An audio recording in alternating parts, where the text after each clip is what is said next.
भगवंताच्या प्राप्तीविना ही संसाररूपी महानदी पार करणे अशक्य आहे.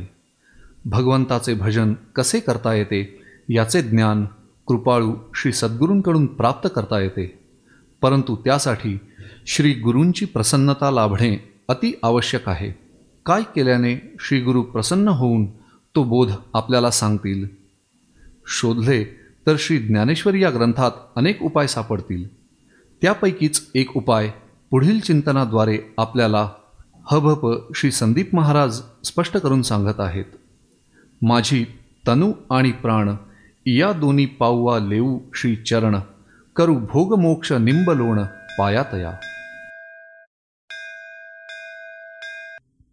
ध्यानमूलं गुरुमूर्ती, पूजामूलं गुरुपदम, मंत्रमूलं गुरुर्वाक्यम, मुक्तिमूलं गुरुकृपा.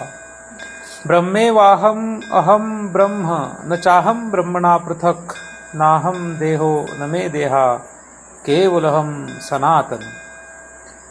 या ठिकाणी आपण श्री ज्ञानेश्वरी या ग्रंथातील अध्याय 15व्या मधील 8 नंबरची ओवी चिंतनासाठी पाहणार आहोत. माझी तनु आणि प्राण या दोन्ही पाऊवा लेऊ श्री गुरु चरण, करू भोग मोक्ष निंबलोण पाया तया. 15वा अध्याय हा श्री ज्ञानेश्वरीमधील किंवा श्रीमद भगवद्गीतेतील अत्यंत महत्त्वाचा अध्याय आहे. कारण की या अध्यायामध्ये ज्ञानाचा विषय शेवट होतो. ज्ञानाच्या विषयाचा शेवट करणारा हा 15वा अध्याय आहे. 12व्या अध्यायापासून सुरुवात होऊन 15व्या अध्यायापर्यंत हा विषय चालतो. 15व्या अध्यायाचा शेवट म्हणजे या ग्रंथाचाच शेवट आहे असं म्हणायलाही काय हरकत नाही. एका दृष्टीने जर पाहिलं तर 15व्या अध्यायानंतर हा विषय संपून जातो. 15वा अध्याय हा पुरुषोत्तम योग आहे. काही लोक याला पुराण पुरुषोत्तम योग असंही म्हणतात. पुरुषोत्तम योग म्हटल्यानंतर जगामध्ये सर्वश्रेष्ठ काय आहे तर पुरुषोत्तम हे जगामध्ये सर्वश्रेष्ठ पद आहे. हे पद प्राप्त झाल्यानंतर आपला जन्म मरणाचा फेरा चुकतो. हे पद प्राप्त झाल्यानंतर आपल्याला काहीही करणं शिल्लक राहत नाही. पुरुषोत्तम हे पद पुरुषाला मिळतं असं नसून हे पद स्त्रीला सुद्धा मिळतं. म्हणजे स्त्री सुद्धा पुरुषोत्तम होऊ शकते आणि पुरुष सुद्धा पुरुषोत्तम होऊ शकतो, असं हे पद आहे. श्री ज्ञानेश्वरी हा ग्रंथ आपल्याला अत्यंत महत्त्वाचा आणि अत्यंत गरजेचा ग्रंथ आहे. आपल्याकडे घरामध्ये काही नसलं तरी चालेल, एक वेळ खायला नाही मिळालं तरी चालेल, पण श्री ज्ञानेश्वरी आपल्या घरामध्ये पाहिजे. श्री ज्ञानेश्वरी हा ग्रंथ आपल्याला जीवापाड जपण्यासारखा ग्रंथ आहे. या ग्रंथाचा वापर आपण रोज डोक्याला उशी म्हणून करू नये. नाहीतर रोज झोपायला उशी ठेवावी, त्याच्याऐवजी ग्रंथ ठेवला आणि सगळं ग्रंथातलं डोक्यात गेलं असं काही होत नाही. हा ग्रंथ आपल्याला फक्त त्याला लाल फडकं, भगवं फडकं किंवा पिवळं हिरवं काहीतरी फडकं बांधून कुठेतरी माळ्यावर टाकून द्यावा किंवा देवघरामध्ये कपाट करून चांगलं सुंदर त्याच्यामध्ये ठेवावा असंही हा ग्रंथ नाही आहे. या ग्रंथाच्या रूपाने श्री ज्ञानेश्वर महाराज आपल्या समोर आहे. जेव्हा जेव्हा हा ग्रंथ आपण वाचू तेव्हा तेव्हा जसं जसं या ग्रंथाकडे आपण पाहू, जसं जसं या ग्रंथाकडे आपण प्रवेश करू तसं तसं श्री ज्ञानेश्वर महाराज म्हणजेच श्री ब्रह्म म्हणजे काय हे आपल्याला अवगत होणार आहे. जसं एखादी मुलगी लग्न करते, त्यानंतर ती सासरी जाते, तर तिचा जो पती आहे या पतीला ती हळूहळू हळूहळू हळूहळू ओळखत जाते आणि म्हातारपणापर्यंत तिला तो पती म्हणजे काय आहे हे बऱ्यापैकी लक्षात येतं. कारण की हळूहळू हळूहळू तो लक्षात येत असतो. म्हणजे ज्या दिवशी लग्न झालं त्याच दिवशी तो पती लक्षात आला असं होत नाही, तर कालांतराने तो काय आहे हे लक्षात येतं. त्याचप्रमाणे हे शास्त्र जे आहे, हा जो ग्रंथ आहे, हा ग्रंथ जर आपण ज्या दिवशी हातात घेतला त्या दिवशी या ग्रंथाशी आपलं लग्न झाल्यासारखं आहे. मग तिथून पुढे जसं पतीचा संग रोजच असतो त्याचप्रमाणे या ग्रंथाचा जर संग आपण करू तर हळूहळू हळूहळू हा ग्रंथ म्हणजे काय या ग्रंथाच्या अंतरंगामध्ये आपण जाऊ आणि श्री ज्ञानेश्वर महाराज म्हणजे काय हे लक्षात येईल. कारण श्री ज्ञानेश्वर महाराज म्हणजे रेड्याकडून वेद वदवलेले किंवा श्री ज्ञानेश्वर महाराज म्हणजे आळंदीमध्ये राहत होते किंवा आपेगावला किंवा आळंदीला ज्यांचा जन्म झाला, पैठणमध्ये त्यांनी काहीतरी चमत्कार केले, असे जे श्री ज्ञानेश्वर महाराज आहेत, हे ज्ञानेश्वर महाराज खरे ज्ञानेश्वर महाराज काय आहेत हे जर कळून घ्यायचं असेल तर आपल्याला त्यांनीच लिहिलेले श्री ज्ञानेश्वरी सारखा ग्रंथ आपल्याला पुन्हा पुन्हा पुन्हा पुन्हा वाचत राहिलं पाहिजे. पुन्हा पुन्हा त्या ग्रंथाचा आपण अभ्यास करत जर राहिलो तरच आपल्याला श्री ज्ञानेश्वर महाराज म्हणजे नक्की काय हे लक्षात येईल. मरेपर्यंत आपण हा ग्रंथ वाचत राहावा, मरेपर्यंत पुन्हा पुन्हा तो ग्रंथ आपण श्रवण करत राहावा, तर आपल्याला या ग्रंथाच्या द्वारे श्री ज्ञानेश्वर महाराज म्हणजेच श्री परब्रह्म, साक्षात परब्रह्म जे आहे ते लक्षात येण्याची शक्यता आहे. म्हणून आपण शक्यतो श्री ज्ञानेश्वरी या ग्रंथावर बरेच वेळा चिंतन करत असतो. आज आपण या ठिकाणी आपल्याचपैकी एका साधकांनी दिलेल्या ओवीवर चिंतन करण्याचा विचार करतो आहोत. श्री सद्गुरू अनाथ महाराज यांच्या कृपेने आपण या विषयावर आज चिंतन करूया. माझी तनु आणि प्राण. पहिल्या चरणाचा पूर्वार्ध. माझी या शब्दाने कोण दिसतं? साधक. माझी म्हणजे श्रीगुरु नव्हे. पहिल्या चरणामध्ये माझी या शब्दाने म्हणजे पूर्वार्धामध्ये माझी या शब्दाने श्रीगुरूचा उपदेश नसून साधकाचा उपदेश आहे, म्हणजे साधक आहे. माझी म्हणजे सद्गुरूची तनु आणि प्राण नव्हे, तर माझी म्हणजे साधकाची. कारण श्री ज्ञानेश्वर महाराजांनी इथे माझी शब्द स्वतःसाठी वापरलेला आहे.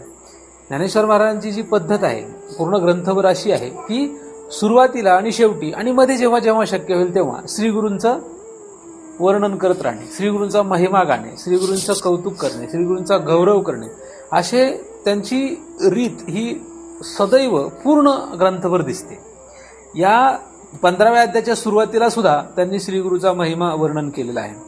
आणि श्रीगुरूचा महिमा वर्णन करत असताना तो महिमा काय आहे, जर सगळ्या श्रीगुरूंच्या ओव्या जर आपण शोधल्या तर ज्ञानदेवांसारखे साधक आणि श्री निवृत्तीनाथांसारखे सिद्ध पुरुष, या दोघांमध्ये जे नातं आहे, या दोघांच्या निमित्ताने जे आपल्यासाठी लिहून ठेवलेलं आहे हे आपल्याला लक्षात घेतलं पाहिजे. श्री ज्ञानेश्वर महाराज वास्तविक जर विचार केला तर अवतार पुरुष असल्यामुळे सिद्धच आहेत, परंतु ते निमित्त आहेत. ते स्वतःला साधक समजतात आणि समोर असलेले जे त्यांचे श्रीगुरू आहेत म्हणजे श्री निवृत्तीनाथ हे सिद्ध आहेत. अशा रीतीने हा संवाद सुरू आहे. हा जो संवाद आहे या संवादामध्ये त्यांच्या दोघांच्या निमित्ताने आपल्यासाठी बोध आहे, म्हणजे आपण कसं असावं आणि श्रीगुरू कसे असावेत हे दोन्हीही या ठिकाणी दिलेलं आहे. म्हणजे असं नाहीये की फक्त मी कसं राहायला पाहिजे म्हणजे साधकाने कसं राहायला पाहिजे असंच त्यांनी मांडलेलं आहे असं नाही. फक्त श्रीगुरू कसे असावेत हेही त्यांनी मांडलेलं आहे असंही नाही. म्हणजे त्यांनी काय केलेलं आहे की श्रीगुरूंचं महिमाचं वर्णन केलेलंच आहे, म्हणजे असं श्रीगुरू पाहिजे. अधिक त्यांनी मी साधक आहे, मी त्यांचा शिष्य आहे, तर मी काय काय करीन, मी कसा राहील याचंही वर्णन केलेलं आहे. म्हणून या ठिकाणी त्यांनी माझी हा शब्द वापरल्यानंतर हा स्वतःसाठी वापरलेला आहे. परंतु स्वतःसाठी वापरलेला शब्द वास्तविक तो स्वतःसाठी म्हणजे त्यांच्यासाठी नसून हा आपल्यासाठी शब्द आहे. माझी या शब्दाने त्यांनी साधक म्हणजे शिष्य याला आपल्याला दर्शन म्हणजे निर्देश केलेला आहे, आपल्याला दाखवलेला आहे. माझी शब्दाने श्री ज्ञानेश्वर महाराज न घेता माझी या शब्दाने आपण स्वतः आपण आहोत म्हणजे शिष्य आहोत किंवा साधक आहोत या रीतीने माझी शब्द घेतला पाहिजे. माझी तनु आणि प्राण. माझी म्हणजे कोणाची? श्री ज्ञानेश्वर महाराजांची नाही. माझी म्हणजे आपली, आपण साधक आहोत. साधकाची जी स्थिती आहे ती कशी असावी, साधक कसा असावा या ठिकाणी त्याचा अभ्यास आहे. या चरणामध्ये साधकाची स्थिती वर्णन केली आहे, सिद्ध पुरुषाची नाही. साधकाने कसं राहावं, वास्तविक साधकाने कसं राहावं हा फार मोठा अभ्यास आहे खरं विचार केला तर. एखादा विचार केला की साधकाने शिष्य म्हणून राहताना फक्त जेव्हा श्रीगुरूजवळ जातो किंवा श्रीगुरूच्या आश्रमात जातो किंवा श्रीगुरूंच्या समाधी मंदिरात जातो तेव्हाच असं वागलं पाहिजे. वास्तविक असं नाही आहे. साधकाने सर्वत्र कसं वागलं पाहिजे ह्याचे काही विचार आपण लक्षात घेऊ शकतो. आधी प्रपंच करावा नेटका असा एक अभंग आहे. ज्याला आधी स्वतःचा प्रपंच धड करता येतो त्यानेच परमार्थ करावा. आता असं म्हटल्यानंतर लोकांना वाटतं की प्रपंच म्हणजे बायको नीट करावी, मुलं बाळं नीट असावीत, नंतर शेतीवाडी नीट करावी. अरे हे जर तू करत बसलास तर मरेपर्यंत हे धड करत बस, तुला होणारच नाही. कारण प्रत्येक क्षणाला ह्याच्यामध्ये वेगळं वेगळं निघत राहतं. जगातला कितीही मोठा श्रीमंत मनुष्य असू द्या किंवा गरीब मनुष्य असू द्या, या दोघांनाही अडचणी येत राहतात. कितीही श्रीमंत असला तरी त्याला वाटतच नाही की आता बास, पैसे कमवायचे थांबवले पाहिजेत, किंवा व्यवहार आता करायचं नाही, आता इथे थांबलं पाहिजे असं कोणालाच वाटत नाही. म्हणजे प्रपंच ही गोष्ट अशी आहे. प्रपंच म्हणजे आता आपण जो हा विचार केला तो इथे थांबावं असं कोणालाच वाटत नाही. नुसतं हे चालू राहतं, पुढे पुढे पुढे, अजून अजून अजून पुढे पुढे पुढे पुढे करत राहतो. पैसे असू द्या, शेतीवाडी असू द्या, कामं असू द्या, तुम्ही ह्याच्यात काय घेता येईल तेवढं घ्या. व्यवहारामध्ये आपण थांबतच नाही, थांबवणारे आपल्याला कोणी नाही. श्रीगुरु सुद्धा आपल्याला थांबवू शकत नाही. आपण एवढे सराईत आहे. पुढे शब्द लावू का नको? सराईत नको, जाऊ दे. सराईत म्हणजे फार विचित्र आहे. आपल्याला नेटका म्हणजे लक्षात येत नाही. अरे जो विषय कधी संपत नाही त्या विषयामध्ये आपण मरून जावं काय? जो विषय संपणारच नाही त्याच्यात मरावं काय? शेतीवाडी, घरदार, बायका पोरं, म्हणजे हा जो प्रपंच आहे, पैसे कमवणे, पुढे पुढे पुढे शिकत राहणे, म्हणजे पाककला शिकणे, ज्योतिष शिकणे, अमकं शिकणे, तमकं शिकणे, अशा प्रकारे याला काही विचारच नाही. हे किती किती करावं मरेपर्यंत. म्हणजे हा जो प्रपंच आहे हा नेटका आपण करू शकलो काय? नेटक्याचा अर्थ कळायला पाहिजे. त्याच्यातही हे सगळं करत असताना आपलं तमगुण शरीरात वाढतो काय? कारण साधकाला वेदांत गोष्ट ही निराळी आहे, पण साधक स्थितीमध्ये आपल्या शरीरामध्ये सत्वगुण असावा लागतो. जर आपल्याकडे सत्वगुण नसेल तर आपण परमार्थ करू शकत नाही. परमार्थासाठी, ज्ञान मार्गासाठी सुद्धा सत्वगुणाची अत्यंत गरज आहे. सत्वात संजायते ज्ञानम, म्हणजे ज्ञान जर तुम्हाला व्हायचं असेल तर सत्वगुण शरीरामध्ये पाहिजे. सत्वगुण म्हणजे काय? एकमेकाचे हेवेदावे करत राहणे, याला सत्वगुण म्हणता येईल काय?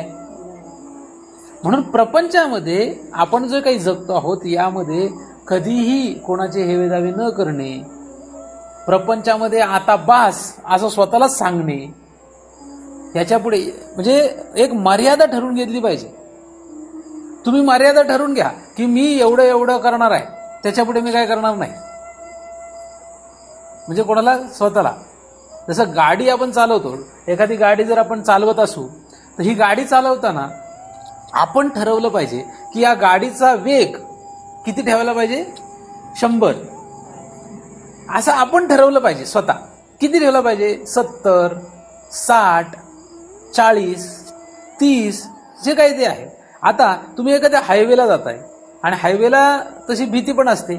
हायवेला आता तुमचं जर 100चा स्पीड असेल, हायवे म्हणून 100चा स्पीड, तरी जमणार नाही. मग हायवे म्हणून 10चा स्पीड ठेवूनही जमणार नाही, नाही का? किंवा पाटाच्या रस्त्याने जायचं आहे म्हटलं तर तिथे 100चा स्पीड ठेवून जमणार नाही, तिथे 20चा स्पीड ठेवूनही जमणार नाही, 10चा 5चा ठेवून जमणार नाही. म्हणजे वेळ काय आहे, परिस्थिती काय आहे, त्याच्यानुसार तो वेग ठेवावा लागतो. म्हणजे थांबावं लागतं, विचार करावा लागतो, म्हणजे ती गाडी नेटकी चालवली होईल. समोरून एखादा जोरात येतोय, तो ओव्हरटेक करून येतोय, नाही आता तो चुकलाय, माझी चूक नाहीये, त्याची चूक आहे, म्हणून त्याच्या अंगावर गाडी घातली, दोघांचं धडक ऍक्सिडेंट झाला, तर त्याची जरी चूक असली तू मरशील ना, तो तर मरेलच. आता त्याने चूक केली म्हणून तू पुन्हा चूक करतोस काय? तू जर चूक केली तर मरणार का नाही? जरी त्याची चूक आहे तरी सुद्धा तुला थांबलं पाहिजे. ह्याला म्हणतात नेटका ड्रायव्हिंग. नेटकी ड्रायव्हिंग कशाला म्हणावी? अशी झालं की नेटकी ड्रायव्हिंग झाली. जरी त्याची चूक असली तरी तुलाच थांबलं पाहिजे. तसं जर आपल्या शरीरामधला तमगुण वाढत असेल, आपल्या शरीरामधला रजगुण वाढत असेल आणि तो दुसऱ्यामुळे वाढत असेल तरी आपण थांबलं पाहिजे आणि आपलं सत्व वाढवलं पाहिजे. नाहीतर त्याने शिवी दिली, त्याने हेवेदावे केले म्हणून मी शिवी दिली आणि मग तोटा कोणाचा झाला? स्वतःच झालं ना. म्हणजे काय झालं, हातामध्ये काय राहिलं, म्हणजे आपला प्रपंच नेटका होत नाही.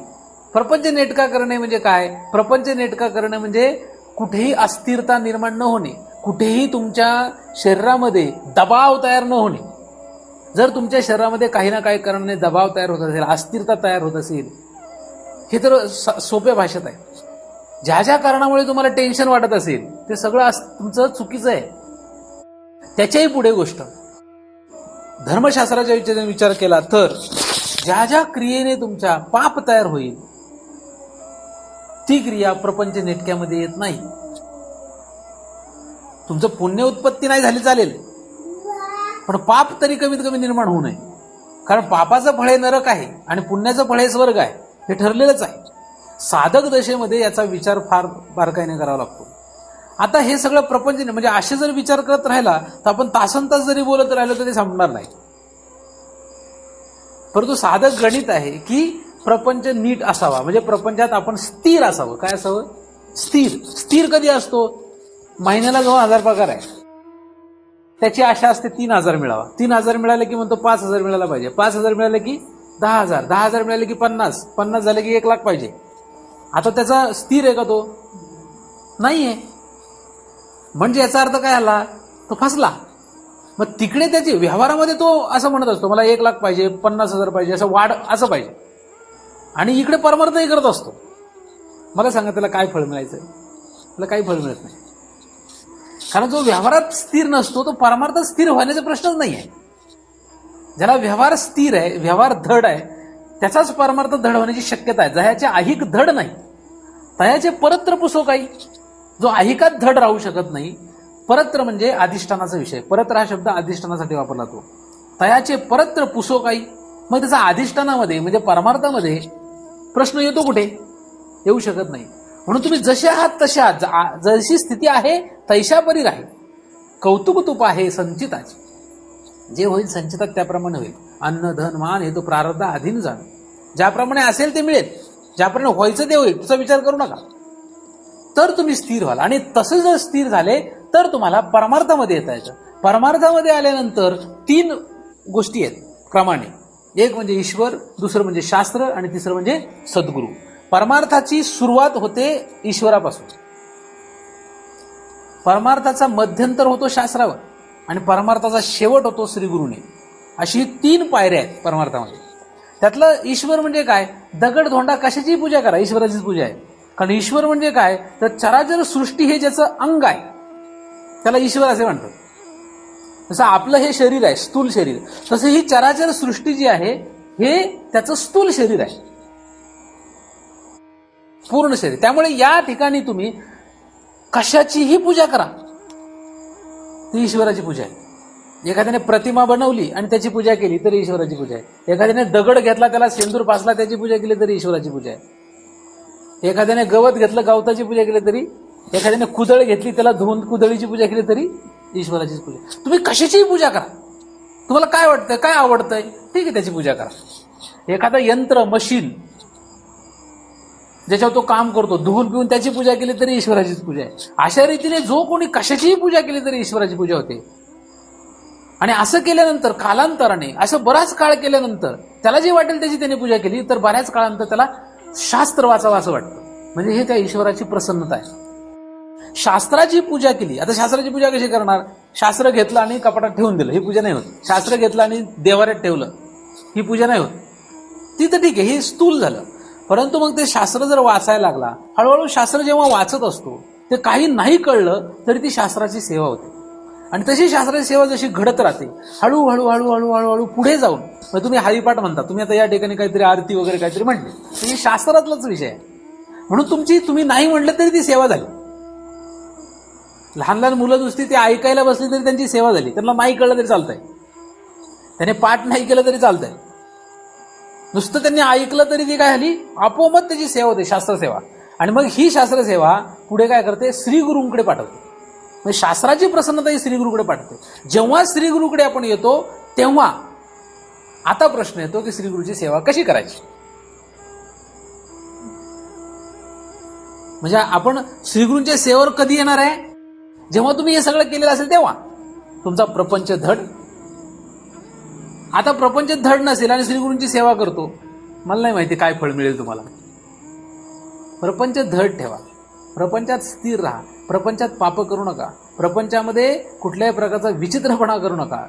तर ईश्वराची सेवा केली तर शास्त्र, शास्त्राची सेवा केली तर श्रीगुरु, असा क्रम आहे. आणि श्रीगुरूच्या सेवेने आपण जन्म मरणाच्या फेऱ्यातून बाहेर पडतो, बाकी कशानेच पडत नाही. श्रीगुरूंची सेवा कशी करावी याचा जेव्हा विषय येतो तेव्हा श्री ज्ञानेश्वर महाराजांनी ही ओवी आपल्यासाठी लिहिलेली आहे. श्रीगुरूची सेवा कशी करावी. आता श्रीगुरूंची सेवा कशी करावी याचा अभ्यास जर पाहिला तर या ग्रंथामध्ये ज्ञानेश्वरांनी इतक्या ओव्या लिहिलेल्या आहेत, आपण हे करूच शकत नाही असं आपल्याला लक्षात येईल. काय आपण हे करूच शकत नाही. पण तरी सुद्धा आता करू शकत नाही हे ठीक आहे, म्हणजे माझा असा ठाम निश्चय आहे की या प्रकारे आपण सेवा करू शकत नाही, असं माझा ठाम निश्चय. म्हणून मी काय करत असतो, म्हणजे माझी पद्धत काय सेवा करण्याची, मी पूर्वीपासूनच की हे जे काही लिहिलेलं आहे याप्रमाणे मला कधीही सेवा करणं शक्य नाही. म्हणून जे काही त्यांनाच मी प्रार्थना करत होतो, तुम्हाला जे काही माझ्याकडून सेवा करून घेता येईल ते करून घ्या. चांगलं वाईट मला माहित नाही, पण कुठल्याही ठिकाणी कधीही माझ्यामध्ये अहंकार येत नाही. अहंकार येऊ नये यासाठी मी त्यांच्याकडे प्रार्थना करतो. अहंकाराचा वारा न लागू राजसा. माझ्यामध्ये हा अहंकार जर आला, मी सेवा केली, कारण केलं की अहंकार येतो, कृतीने अहंकार येतो. कृतीच्या अहंकारापेक्षा अभ्यासाचा अहंकार जास्त भयानक आहे. कारण अभ्यास म्हणजे ज्ञान. जेव्हा केव्हा आपण अभ्यास करतो, म्हणजे शास्त्र वाचायला लागतो, तेव्हा ही ओवी अशीच असेल, त्याचा अर्थ असा अहंकार येतो. अशा प्रकारचे अनेक अहंकार येतात. कृती करायला लागलं तर ही अशी नाही, असंच पाहिजे. उदाहरणार्थ साधे साधे गणित आहे. इथे जर एखाद्या रांगोळी काढायची ठेवली पोरींनी, आता ह्या मुली जेव्हा रांगोळ्या काढतात, दोघी तिघी जर आली जमा झाल्या तर मला माहिती आहे त्यांचं काय चालतं, पण मला असा अंदाज आहे इथे नाही कुठेही. मग असं जर रांगोळी काढली दुसरी मध्ये असं नाही, अशी काढायला पाहिजे.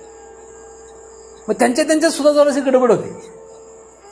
मग ती तिला काय करतं एवढं, तीच काय मोठी लागून गेली, असं होतं का नाही माहित नाही. पण तिथे सुद्धा अहंकार जागृत होत असतो. साधं लक्षात ठेवा, म्हणजे मुलींना पण माहित पाहिजे ना. तर अहंकार आपल्याला वाटोळं करणं, अहंकारानेच जन्म मरणाचा फेरा आहे. शोक, हर्ष, भय, क्रोध, लोभ, मोह, स्पृहा, दया, अहंकारस्य दृश्यन्ते.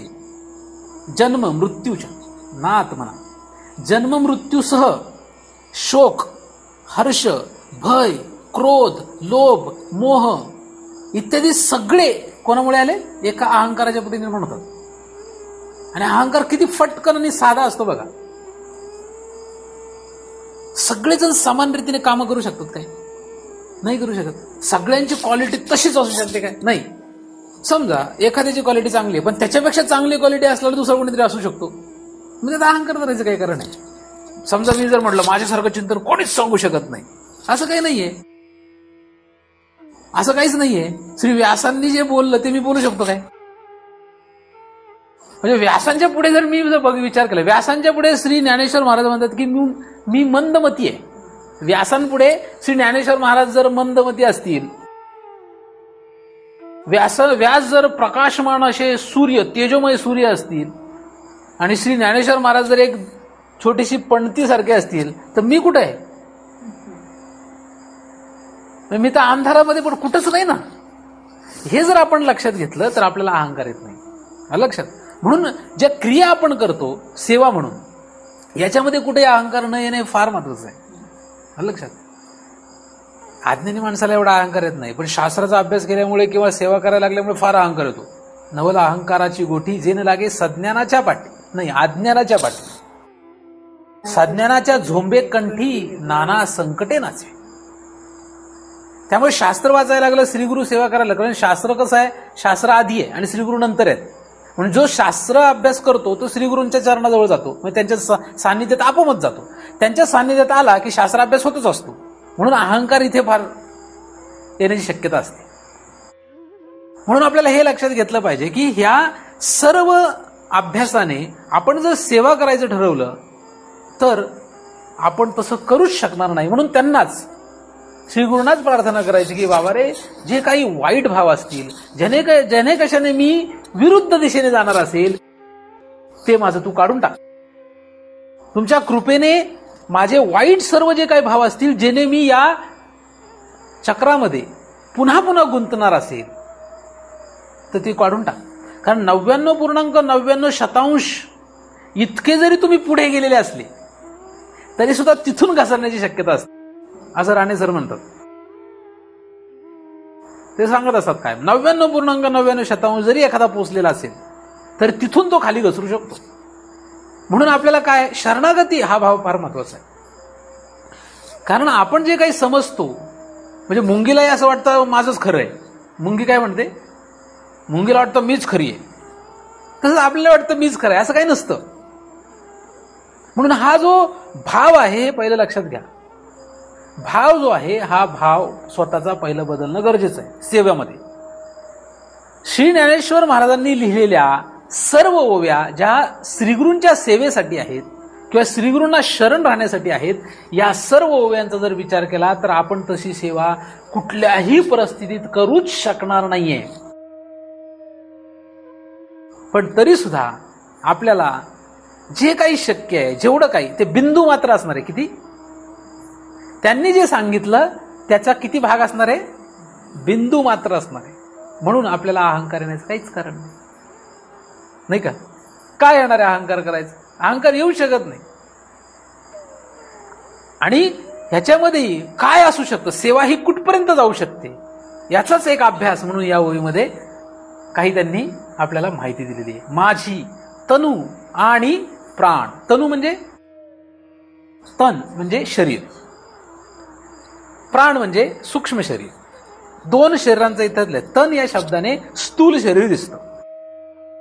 स्थूल शरीर तुमच्याकडे आहे काय, प्रत्येकाकडे आहे नाही का. स्थूल शरीर हे जे हाडा माणसाचं बनलेलं याला म्हणतात तन. त न नाही, त न. त न म्हणजे गवत आणि त न म्हणजे स्थूल शरीर. स्थूल शरीराला तन असे म्हणतात. तर माझी तनु आणि प्राण. प्राण म्हणजे सूक्ष्म शरीराचा एक भाग आहे, म्हणून प्राण म्हणजे सूक्ष्म शरीर. कारण सूक्ष्म शरीर जे आहे हे सूक्ष्म शरीर पंच ज्ञानेंद्रिये, पंच कर्मेंद्रिये, पंच प्राण, मन, बुद्धी, चित्त, अहंकार याने बनलेलं आहे. यालाच आपण सूक्ष्म शरीर असे म्हणतो. म्हणून सूक्ष्म शरीराचा एक भाग आहे प्राण. सूक्ष्म शरीरामध्ये अत्यंत गरजेची गोष्ट आहे प्राण. स्थूल शरीर जर चालवायचं असेल तर प्राण लागतोच. प्राणाशिवाय सूक्ष्म शरीर चालत नाही. प्राण जर गेला तर सूक्ष्म शरीर गेलं. प्राण बंद पडला, आपण मनुष्य मेल तर काय करतो, त्याच्या नाकाजवळ हात लावून बघतो, बरोबर ना. आपण बघत नाही त्याचं मन आहे का आतमध्ये. म्हणजे आपल्याला सूक्ष्म शरीराचा जो भाग आहे त्याच्यातलं स्थूल सूक्ष्म शरीराच्या स्थूल भागामध्ये थोडंसं लक्ष देता येतं आणि तो स्थूल भाग आहे प्राण. वास्तविक जो आपण प्राण पाहतो म्हणजे श्वासोश्वास करताना तो जिवंत असतो, श्वासोश्वास बंद पडला म्हणजे तो मरतो. म्हणून आपण त्याच्या श्वासोश्वासावरून ठरवतो तो जिवंत का मेला. त्याचं मन आहे का नाही, त्याची बुद्धी दी गेली का नाही, याच्यावरून त्याचं मरण किंवा जिवंतपणा ठरत नाही. पण हा जो आपण श्वासोश्वास पाहतो हा स्थूल प्राण आहे. त्याचा मुख्य प्राण जो आहे तो फार लांब आहे. अलग लक्षात. त्याचा जो मुख्य प्राण आहे तो यापेक्षा फार आतमध्ये आहे. पण आता इथे आपण अभ्यासापुरता हा जो स्थूल प्राण आहे तो घेतो. सगळ्यात प्रिय आपल्याला काय असतं, सगळ्यात प्रिय जर विचार केला या दोन पदार्थांमध्ये तन आणि प्राण, तर प्रिय काय आहे, प्राण प्रिय आहे. आपल्याला शरीर प्रिय नसतं, प्राण प्रिय असतो. वास्तविक नीट विचार केला तर आपल्याला प्राण सुद्धा प्रिय नसतो, शरीरच प्रिय आहे पहिल्यांदा, प्राण तर नंतरची गोष्ट आहे. तुम्ही या दोन गोष्टी तुमच्या स्वतःकडे घेऊन फिरत आहात, बरोबर नाही. मला एक सांगा, हे दोन गोष्टी कोणाच्या आहेत, या दोन गोष्टी कोणाच्या आहेत, तुमच्याकडे आहेत ना, तुमच्या आहेत का, नाही, मग कोणाच्या आहेत, खऱ्या कोणाच्या आहेत. आता हे जर विचार केला तर हे शरीर जे आहे ते पंचीकृत पंचमहाभूताचं आहे. म्हणजे यम नावाच्या देवतेचं याच्यावर आधिपत्य आहे. यम नावाचा देवता हे घेतल्याशिवाय राहत नाही. हे आहे यमाच्या मालकीचं, म्हणजे काळाचं. म्हणून हा काळ याला घेतल्याशिवाय राहणार नाही. आज नाही तो ते घेणार. स्त्री असो, पुरुष असो, तरुण असो, म्हातारा असो, लहान असो किंवा किती मोठा असो, कोणीही असो, राजा असो किंवा रंक असो, या सगळ्यांचं हे स्थूल शरीर पंचीकृत पंचमहाभूताचं म्हणजे काळाच्या मालकीचं आहे. म्हणजेच यम नावाच्या देवताच्या आधिपत्याखाली आहे. आणि आपण काय म्हणतो, माझं आहे. बरं, तुझं तर तुझं, ठीक आहे ना. आपण म्हणतोय माझं आहे. आता माझं म्हणणं इतके आपण शहाणे नाही. आपण म्हणतो मी आहे. ही तर फार दुर्दैवाची गोष्ट आहे. म्हणजे मी समजणं आणि माझं समजणं ह्याच्यातपैकी चांगलं काय? मी समजणं चांगलं का माझं समजणं चांगलं? माझं समजणं चांगलं. मी समजणं फार वाईट. कारण मी म्हणजे तादात्म्य अध्यास आणि माझं म्हणजे संसर्ग अध्यास. पण अध्यासच, दोन्ही पण वाईटच. पण त्यातल्या त्यात तादात्म्यापेक्षा संसर्ग बरा. मग मी समजू नये याला कधी. बरं जाऊ द्या, मी समजू नये असं किती वेदांतात आपण ऐकलं तरी आपण याला मीच समजतो. पण ठीक आहे, ह्याला मी समजत जर असेल तर प्रयत्नाने हळूहळू का होईना आपण ह्याला माझं समजू. आता माझं जरी समजलं तरी विचार केला तरी माझं नाहीच आहे. कारण आपला ह्याच्यातला जर प्राण गेला, समजा ह्याच्यातला प्राण गेला, बाहेर काढला गेला, ह्याच्यातला प्राण जर बाहेर गेला तर हे जे उरतं ह्याला लोक काय करतात, ठेवतात घरात जपून. रोज काम करत होता, आज पण करील, उपयोग नाही. कितीही प्रिय असला तरी सुद्धा त्याला जाळावंच लागतं. नाही जाळलं तर ह्याचं किडे मुंग्या याला खाऊन टाकतील, सडेल हे. म्हणजे हे जे शरीर आहे, हे जे तन आहे, या तनाची नीट जर विचार केली तर अवस्था काय, याच्यातला प्राण काढला की हे सडायला सुरुवात होतं. अहो, प्राण नाही काढला तरी सुद्धा हे दुर्गंधीयुक्त आहे. ह्याला रोज आंघोळ घालायला लागते. ह्याला रोज आंघोळ घालायला. किती चांगलं अन्न खाल्लं तरी हा दुर्गंधीच देतो. नवद्वारामधून हे दुर्गंधी देतं. असं हे तन आहे. मुळात आपलं नाही, आहे दुसऱ्याच. त्याच्यावर आपला अहंकार माझं आहे किंवा मी आहे.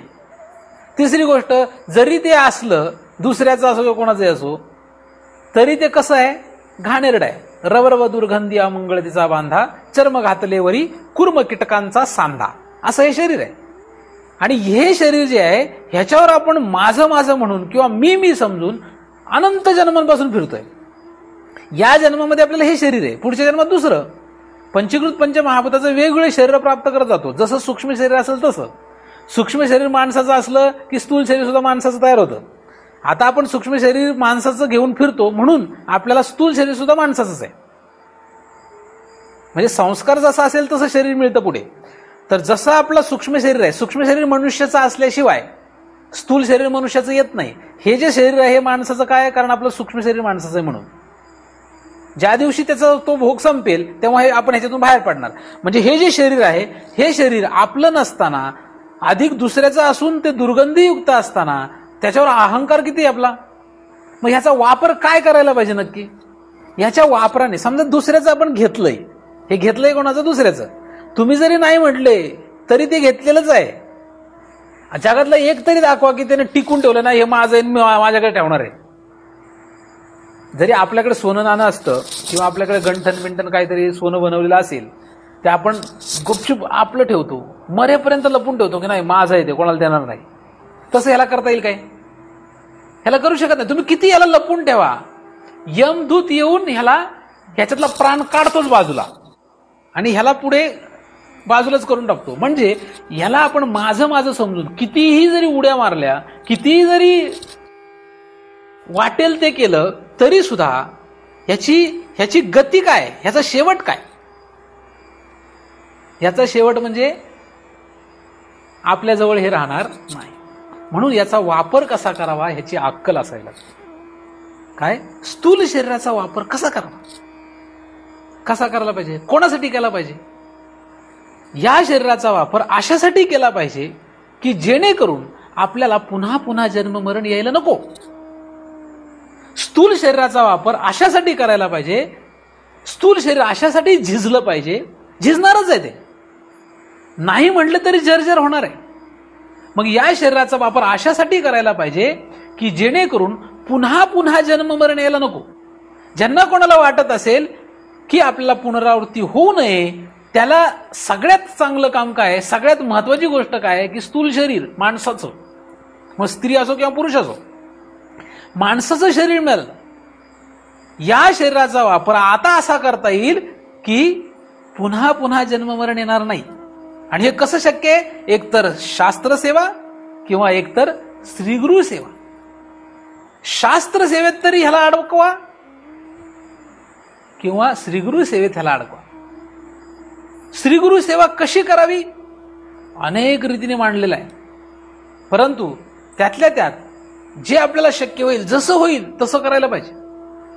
माझी तनू, माझी तनू. आपण साधक आहोत, आपण ह्याला माझं म्हणतोय. श्री ज्ञानेश्वर महाराज स्वतःवर हा आरोप करून घेत आहेत. वास्तविक एखाद्या शरीराला माझं म्हणत नाहीत, पण आपण ज्ञानेश्वर महाराज नसून कोणात साधक आहे. साधक असं म्हणतोय की माझी जी तनू आहे, म्हणजे माझं हे जे शरीर आहे, या शरीराचा मी काय उपयोग करीन ते पुढे सांगणार आहेत. पण हे शरीराचा उपयोग असा करावा की जेणेकरून पुनरावृत्ती होऊ नये. मग पुनरावृत्ती जर टाळायची असेल तर या शरीराचा उपयोग श्रीगुरूंसाठी व्हावा. हे शरीर झिजलं तरी चालेल, तुटलं तरी चालेल, असंही झिजणारच तसंही झिजणारच. मग यांच्यासाठी जर झिजवलं, म्हणजे प्रपंचात जर झिजवलं तर पुनरावृत्ती होते. सद्गुरूसाठी जर झिजवलं तर पुनरावृत्ती टळण्याची शक्यता आहे. मग कुठे झिजलं पाहिजे?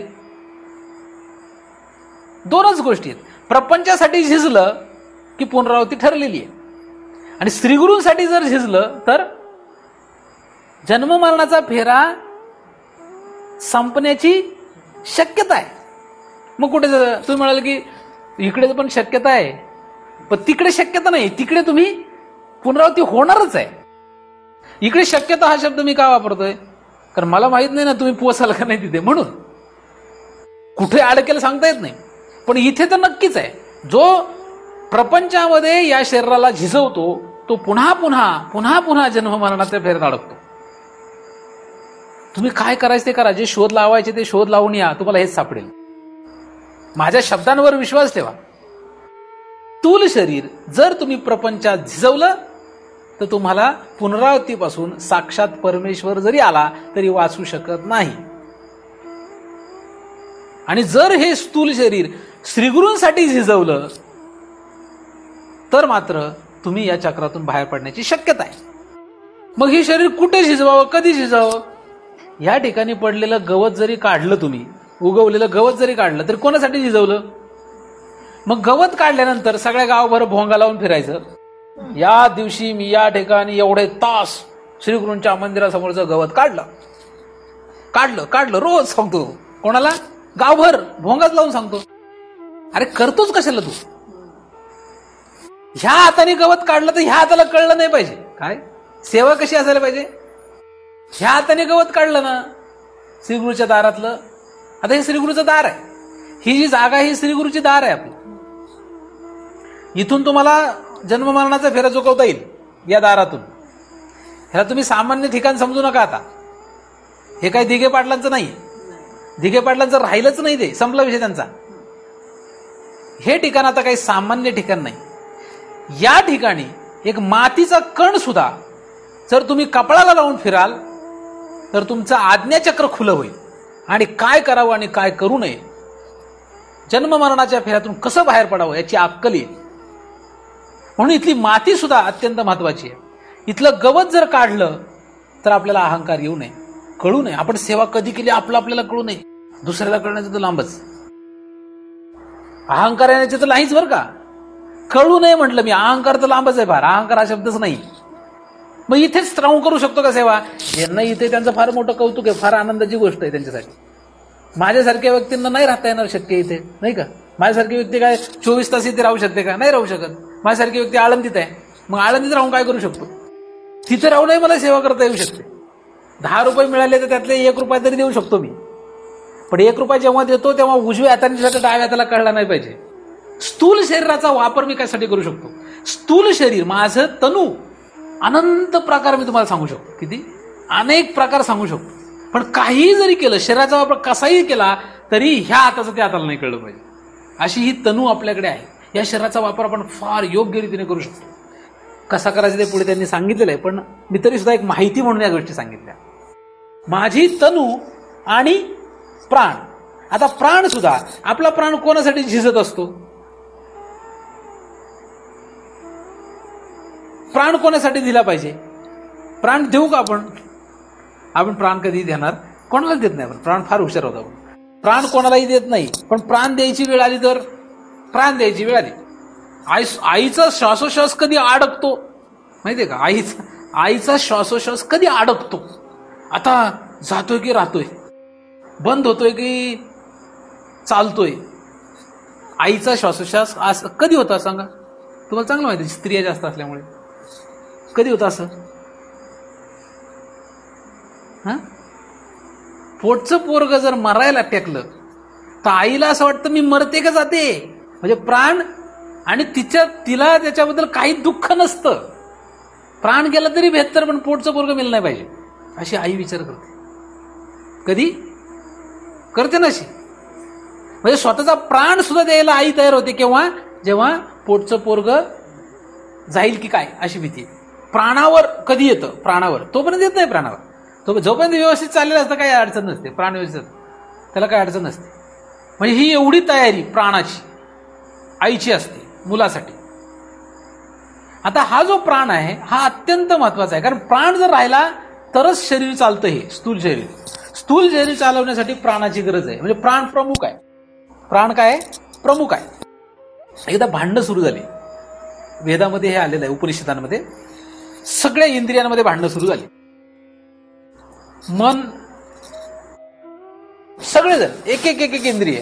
कान म्हटले नाही मीच प्रमुख आहे, मी जर नसेल तर ऐकूच शकत नाही. डोळे म्हटले मी जर नसेल तर तुम्ही पाहूच शकत नाही. असं प्रत्येक इंद्रिय म्हणायला लागलं माझ्याशिवाय तुमचं चालतच नाही.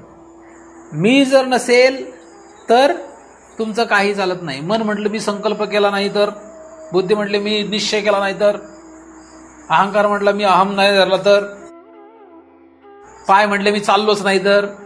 असं प्रत्येकाने मग त्यांच्यात भांडणामध्ये सगळ्यांनी ठरवलं एक काम करूया आपण, सगळ्यांनी एक एक दिवस गायब व्हायचं. सगळ्यांनी काय करायचं? एक एक दिवस गायब व्हायचं. काय होतं बघू. मग एक दिवस डोळे गायब झाले, काय नाही, त्याला फक्त डोळ्याने दिसण्याचा विषय पण झाला, काय नाही, तो जगला, काय अडचण नाही आली. दुसऱ्या दिवशी कान गायब झाले, काय नाही, त्याला ऐकू आलं नाही. तिसऱ्या दिवशी पाय गायब झाले, चौथ्या दिवशी हात गायब झाले. असं करत सगळे इंद्रिय गायब होत गेले, काय नाही, व्यवस्थित चाललं. मग शेवट नंबर आला प्राणाचा. प्राण जसा निघाला तसे सगळे इंद्रिय आणि शरीर घाबरलं, कारण प्राण जर गेला तर सगळं बंद. आणि मग प्राणाला ते विनवणी करायला लागले, बाबा रे तू जाऊ नकोस, तू जर जाशील तर आमचं सगळं संपलं, आमचा काही उपयोगच नाही. अरे तुझ्यामुळे आम्ही आहे, तूच सर्वश्रेष्ठ आहेस. म्हणून प्राण काय आहे? सर्वश्रेष्ठ आहे. हा प्राण सर्वश्रेष्ठ या शरीरामध्ये आहे. या शरीरामध्ये असलेल्या या प्राणाला सुधा नंदेवाडने इथे सेवेसाठी घेतलेलं आहे. माझी तनु आणि प्राण, शरीर देणं आणि प्राण देणं, ह्याच्यापेक्षा श्रेष्ठ काय? कुठलं श्रेष्ठ आहे? प्राण देणं श्रेष्ठ आहे का शरीर देणं श्रेष्ठ आहे? काय देणं श्रेष्ठ आहे? प्राण नाही दिलं चालेल काय? शरीर देणं सोपं आहे, प्राण देणं अवघड आहे. तुम्हाला जर म्हटलं इथे प्राण द्या बाबांसाठी, द्याल काय? शरीर देणं सोपं आहे, शरीर कोणी देऊ शकतं. प्राण गेला तरी चालेल, इथंच राहायचं असं म्हटल्यावर राहील का? नाही राहणार ना. शरीर तुम्ही देऊ शकता एक वेळ, पण प्राण दिला का? प्राण जायची वेळ आली तर तुम्ही म्हणाल असं कसं काय? तुम्हाला एक प्रयोग सांगू का? प्रयोग काय करायचं? प्राण देण्याची वेळ आली तर, समजा काहीतरी कारणाने या ठिकाणी पूर आला, येणार नाही इथं, घाबरू नका सर. इथे जर पूर आला, सगळं बंद आहे, इथे बाबांचं शरीर ठेवलेलं आहे आणि आपल्याला हे ठिकाण अत्यंत प्रिय आहे. आता ह्या पुरामध्ये सगळं वाहून जाणार आहे. तुम्ही जर या ठिकाणाहून पळून उच्च भागात नाही गेले, डोंगरावर नाही गेले, तर तुम्ही मेले काय? आणि तुम्हाला तर आधी सेवा करत असल्यामुळे हे ठिकाण प्रिय आहे, बाबांचं शरीर या ठिकाणी आहे, म्हणून हे सर्वात प्रिय असलेलं तुमचं ठिकाण आहे असं धरूया. मला सांगा, तुम्ही इथे थांबाल का? प्राण वाचवायला पळून जाणार? काय करणार? पळून जाणार का नाही? म्हणजे प्राणप्रिय आहे का नाही? प्राण देणं म्हणजे काय? प्राण देणं सोपं आहे. मी म्हणून मी प्राण देतो, आता तरी अर्पिन प्राण त्याला नुसतं म्हणतो आपण. अर्पिन का नाही? प्राण देणं हे म्हणणं आणि खरंच देणं यात फरक आहे. याच्यामध्ये काय फरक आहे? जसा सैनिक असतो, तो देशासाठी काय देतो? प्राण देतो. तो जाऊन बॉर्डरवर लढाई करतो, त्याचं खरं प्राण देणं आहे देशासाठी.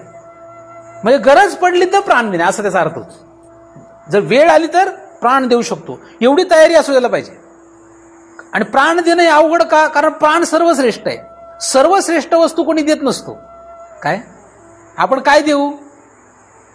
पैसे देऊ, 100 रुपये दिले, 1000 रुपये दिले, म्हणजे स्थूल पदार्थ देऊ पण शरीर देत नाही. शरीर देऊ पण प्राण देत नाही. प्राण देणं हे श्रेष्ठ. म्हणून श्री ज्ञानेश्वर महाराजांनी काय केलं? फक्त शरीर नाही घेतलेलं, काय केलंय? पुढे प्राण असं दोन्ही घेतलेलं आहे. प्राण आणि शरीर, शरीर आणि प्राण, तनु आणि प्राण ह्या दोघांना घ्यायचं. सेवा करायला निघताना काय करायचं? या दोघांना घ्यायचं, एकाला घ्यायचं नाही. मग तुम्ही इथे आले तर कोणाला घेऊन यायचं? इथे येताना कोणाला घेऊन यायचं? शरीर घेऊन यायचं आणि प्राण घेऊन यायचं. सेवा करायला दोघांना घेऊन यायचं. म्हणजे सेवा करताना प्राण गेला तर चालेल. काय सेवा करायला आलो, प्राण गेला तर काही हरकत नाही. शरीर झिजलं तर हरकत नाही, झिजलं तुटलं फुटलं तरी चालेल, काय हरकत नाही. काय व्हायचं तेव्हा द्यायचं. तनु आणि प्राण हे दोन घेऊन यायचे. माझी तनु आणि प्राण या दोन्ही कुठे द्यायच्या? ह्या दोन्ही द्यायच्यात आपल्या श्रीगुरूंच्या ठिकाणी द्यायच्यात. मग श्रीगुरूंच्या ठिकाणी कुठे द्याव्यात हा प्रश्न तयार होतो. या दोन्ही पाऊवा म्हणजे पावलं, लेऊ श्रीगुरु चरण, ह्या दोघांना मी श्रीगुरूंच्या 2 पावलांवर ठेवीन. या दोघांना कुठे ठेवीन? श्रीगुरूंच्या चरणावर. आता श्रीगुरूंच्या चरणावर ठेवील म्हटल्यानंतर त्याचे वेगवेगळे अर्थ तयार होतात. या दोन्ही पाऊवा लेऊ श्रीगुरुचरण, श्रीगुरूंच्या पावलावर मी ठेवीन म्हणजे चरणावर ठेवीन. आता श्रीगुरूंचे चरण 2 भाग होतात त्याचे, एक वाच्यार्थ एक लक्षार्थ. आधी आपण वाच्यार्थाने त्याचा विचार करू. श्रीगुरूंचे चरण जे आहे, चरण म्हटल्यानंतर स्थूल रूपाने जर विचार केला तर जे चरण आहे ते म्हणजे हे पाय स्थूल रूपाने.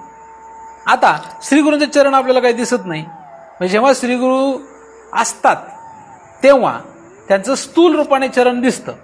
त्या चरणावर त्या पायांवर शरीर आणि प्राण हे दोन्ही ठेवणं म्हणजे कसं काय ठेवणार? शरीर ठेवणं म्हणजे डोकं ठेवणं एवढं आपण कळू शकतं, आपण डोकं ठेवलं, पण प्राण कसा ठेवणार? म्हणजे शब्दशः अर्थ जर घेतला जरा अवघड पडतं. कारण शरीर ठेवायचं म्हणजे डोकं ठेवता येईल, पण प्राण ठेवायचा म्हटलं प्राण कसा काढून ठेवणार? म्हणून त्याचा शब्दशः अर्थ करणं अवघड आहे. म्हणजे वाच्यार्थामध्ये तो थोडंसं अवघड पडतं वाच्यार्थ जर धरला तर. मग चरण म्हणजे काय? तर चरण म्हणजे ज्ञान. दोन्ही चरण. आता दोन्ही चरण म्हणजे काय? 2 चरण आहेत का? 1 चरण आहे का? 2 चरण आहे म्हणजे 2 ज्ञान. आता 2 ज्ञान कसं असू शकतात? तर 2 ज्ञानामध्ये आपण जर भाग केले तर एक वृत्ती ज्ञान आणि एक स्वरूप ज्ञान असं करू शकतो. समजा जर एक पद्धत एक प्रक्रिया म्हणून 2 ज्ञानामध्ये काय करू शकतो? एक वृत्ती ज्ञान आणि एक स्वरूप ज्ञान. या 2 ज्ञानावर आपलं काय द्यायचंय? 2 ज्ञानावर श्रीगुरूंच्या 2 ज्ञानावर आपलं शरीर म्हणजे तन आणि प्राण द्यायचं आहे. तर 2 ज्ञानामधला पहिला भाग पाहू, वृत्ती ज्ञान. वृत्ती ज्ञान म्हणजे काय? सद्गुरूच्या मनोभावा, सद्गुरूच्या मनोभावा न चुकीचे, सद्गुरूच्या मनोभावा न चुकीचे हेची परमसेवा एरतेगा पांडवा वाणिज्य करणे. वाणिज्य करण्याचे व्यवहार, वाणिज्य म्हणजे हिशोब. सद्गुरूंच्या मनोभावाप्रमाणे जर तुम्ही त्यांची सेवा करू शकले तर तुम्ही परमसेवा करता, आणि जर त्यांच्या मनोभावाच्या विरुद्ध केलं तर तुम्ही वाणिज्य म्हणजे हिशोब करताय. हिशोब म्हणजे 10 रुपये घे आणि गुळ खोबरं दे, 2 रुपये घे आणि मेथीची गड्डी दे. हा झाला वाणिज्य. इथे वाणिज्य नाहीये, हे वाणिज्य करण्याचं ठिकाण नव्हे श्रीगुरु. मग काय करायला पाहिजे? मनोभाव. मन म्हणजे एक वृत्ती आहे. काय? मन म्हणजे वृत्ती आहे. आणि मनोभाव, भाव म्हणजे ज्ञान. म्हणून वृत्ती ज्ञान म्हणजे मनोभाव. वृत्ती ज्ञान. मन ही काय आहे? मन ही एक वृत्ती आहे. आणि भाव या शब्दाचा अर्थ होतो ज्ञान. भाव या शब्दाचा अर्थ होतो भगवंत. भाव या शब्दाचा अर्थ होतो ब्रह्म. भाव या शब्दाचा अर्थ होतो जे अभाव रूप नाही ते. भाव म्हणजे ज्ञान. भाव या शब्दाचा अर्थ काय? ज्ञान. म्हणून मनोभाव म्हणजे मन म्हणजे वृत्ती आणि वृत्ती ज्ञान. भाव या शब्दाचा आपण अर्थ एक जर ज्ञान केला तर, मन या शब्दाचा अर्थ वृत्ती केला तर वृत्ती ज्ञान असा होतो. म्हणून मी तुम्हाला 2 चरणापैकी एक चरण काय सांगितलंय? वृत्ती ज्ञान. म्हणून सद्गुरूचा मनोभाव जो आहे ते वृत्ती ज्ञान आहे. सद्गुरूच्या मनोभावामध्ये काय येतं? मला आता जिलेबी खायची आहे. त्यांच्या मनात काय आलं? मला जिलेबी खायची. आता त्याचा जो साधक आहे, शिष्य आहे, तो त्याला सांगितलं सद्गुरूंनी. आता त्याच्या सद्गुरूंच्या मनातलं ओळखणं तर फार अवघड आहे. पण त्यांनी मनामध्ये जे आलं, म्हणजे वृत्तीमध्ये जे आलं की मला जिलेबी खायची आहे, ती त्यांनी तोंडाने सांगितली शिष्याला की मला आता जिलेबी खायची. मग शिष्याने काय म्हणावं? काय म्हटलं पाहिजे शिष्याने? काय म्हणावं पाहिजे शिष्याने? आमच्याकडे पैसे नाहीत, आम्हाला शक्य नाही. जिलेबी खाणं सोपं काम आहे, तुम्ही कोणी आणून देऊ शकता.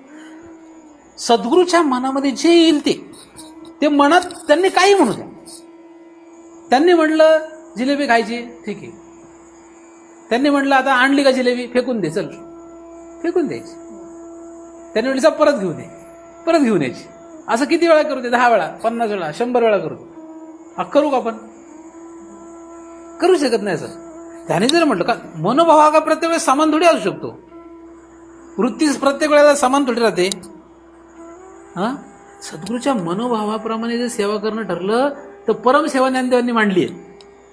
सद्गुरूच्या मनोभावा न चुकीचे, हेच परमसेवा.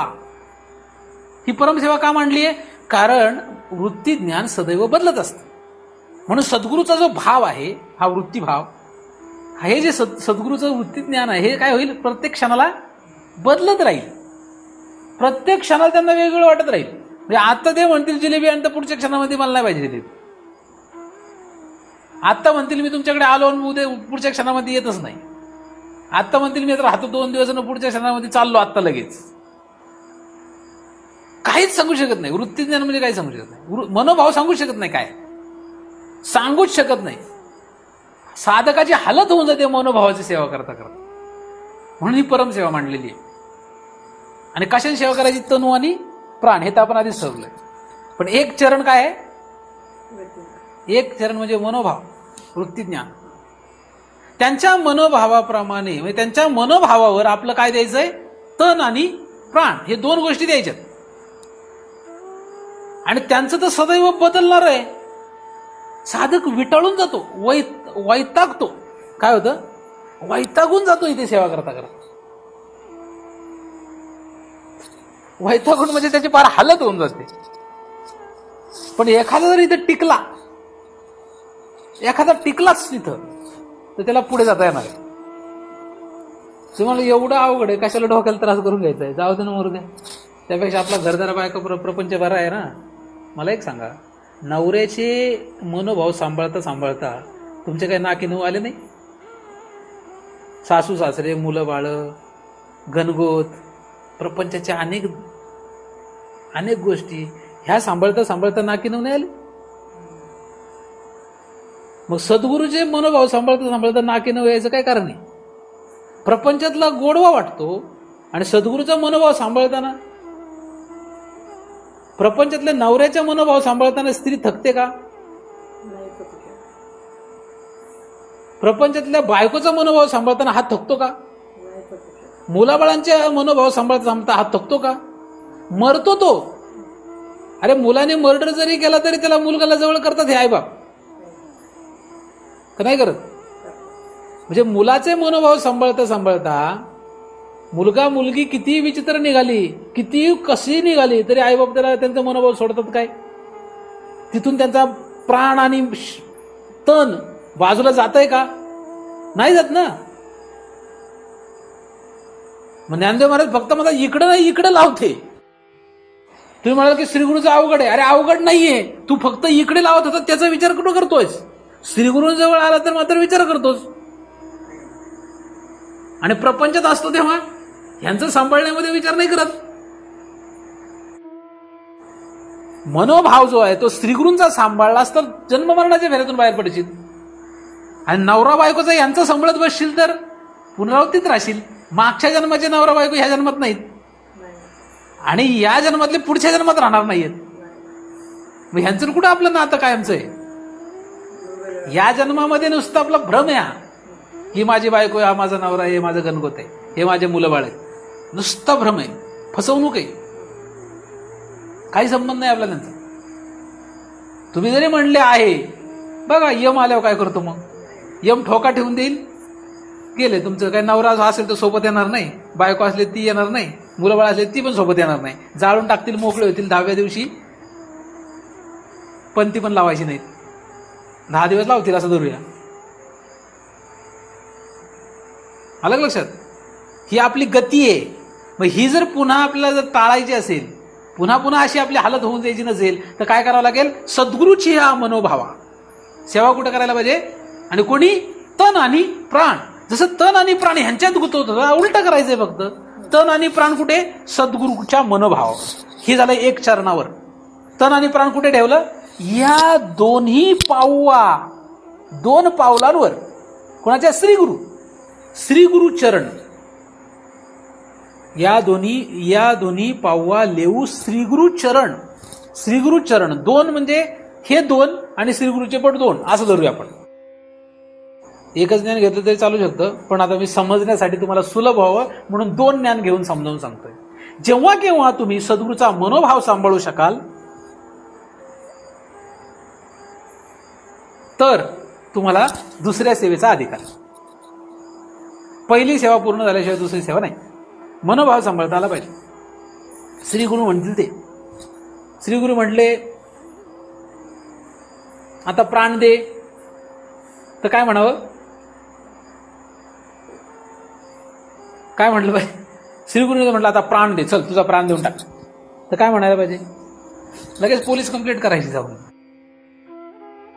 हा तर प्राण घेतोय माझा, हा काय श्रीगुरू आहे? असं काही प्राण देऊ नये, त्याची गरज नाही. गुरु तसं मागतच नसतं, पण आपली तयारी पाहिजे ना. सद्गुरूच्या मनामध्ये जे येईल ते करा, कधीच वाईट होत नाही. काय किती वाईट वाटत आपल्याला वाईट वाटत, चुकीचं वाटलं तरी सुद्धा करा.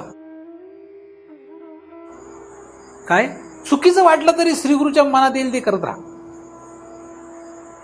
जग काय म्हणतील याचा विचार न करू.